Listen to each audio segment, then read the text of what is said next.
నుంచి ఒక ఏఎంసీ మహిళా చైర్పర్సన్ గా కానివ్వండి లేదా ఒక ఎస్ఐ గారిగా కానివ్వండి, ఈరోజు మీరందరూ ప్రత్యక్షంగా చూస్తున్నారు. మాకు మైక్ ఇచ్చిన తర్వాత మాకు ఒకటే కాన్సెప్ట్ ఉంటుంది, అక్కడ ఏం జరిగింది, ఏం చేయాలి, మా పని ఏంటి, మేము ఎలా చేయాలి అన్నది మాత్రమే మేము చూస్తాం. కానీ వేరే ఏదో ఇది పార్టీ, ఈ పార్టీనా, ఆ పార్టీనా, మేము జెండా లేడీనా అనేది చూడము.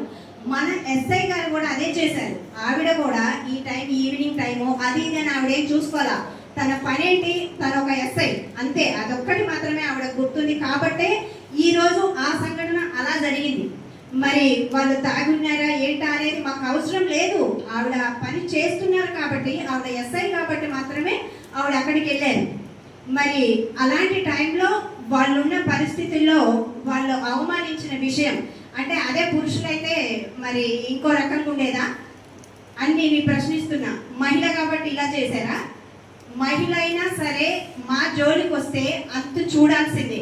అది కాంగ్రెస్ ప్రభుత్వంలో మన మహిళా ఎమ్మెల్యే ఉన్నప్పుడు ఏం జరుగుతుంది అనేది ఇవాళ మన పేపర్లో చూసాం. వాళ్ళకి ఎలాంటి శిక్షలు పడ్డాయి ఏంటనేది.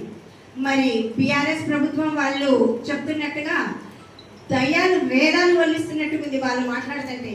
మరి కవితక్క గారిని ఆ రోజు జైల్లో పెడితే ఒక్కరైనా సరే ఖండించి కనీసం వాళ్ళ కుటుంబ సభ్యులే, వాళ్ళ తండ్రి గారే వెళ్ళి ఆవిడ పక్కన నిలబడి, అమ్మ నువ్వు ముందు బాధపడకు, ఏం జరిగినా సరే తర్వాత చూద్దామనే విషయాన్ని వాళ్ళే కుటుంబ సభ్యులే ధైర్యాన్ని ఇవ్వలేకపోయారు.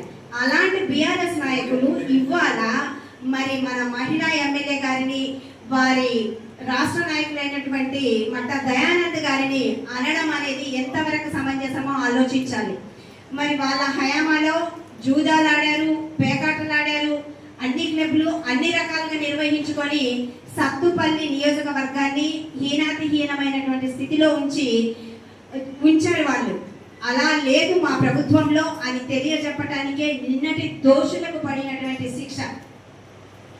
మరి ఒక టెంపుల్ ఇష్యూ జరిగినప్పుడు మరి బీఆర్ఎస్ మండల అధ్యక్షులైనటువంటి పాలెపు రామారావు గారి ఆధ్వర్యంలో మన ఎమ్మెల్యే, ఆ రోజుల్లో ఉన్నటువంటి మాజీ ఎమ్మెల్యే సండ్ర వెంకట వీరయ్య గారు మరి మహిళ అని ఆవిడని లోపలికి రానివ్వకుండా ఎంత ఆగమాగం చేసి, ఎంత అలజడి సృష్టించి ఒక భయాన్ని సృష్టించినటువంటి మాజీ ఎమ్మెల్యే గారికి ఈ సభాముఖంగా మేము హెచ్చరికలు చేస్తున్నాము.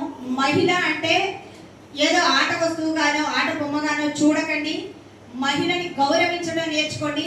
ముందు మీ పార్టీలో ఉన్న మహిళల్ని గౌరవించండి.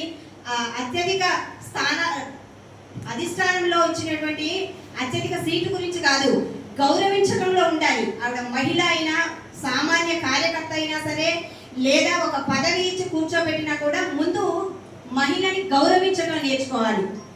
అది లేని వాళ్ళు మాట్లాడితే దయ్యాలు మాట్లాడినట్టుగా ఉంటుంది. కానీ మరి అధికారంలో ఉండి మీరు జూలం చూపించడము, ఆ తర్వాత అధికారం పోయిన తర్వాత అధికారం లేదు కదా అనేసి మరి ఎవరైతే అధికారంలో ఉన్నారో వాళ్ళ మీద పడి ఏడవడం అనేది సమంజసం కాదని తెలియజేస్తూ, మరొకసారి మన కార్యకర్తలు ఎవరు కూడా ఇలాంటి విషయాలకి ఒక మీ ఆడపడుచుగా మీ అందరినీ అభ్యర్థిస్తున్నాను.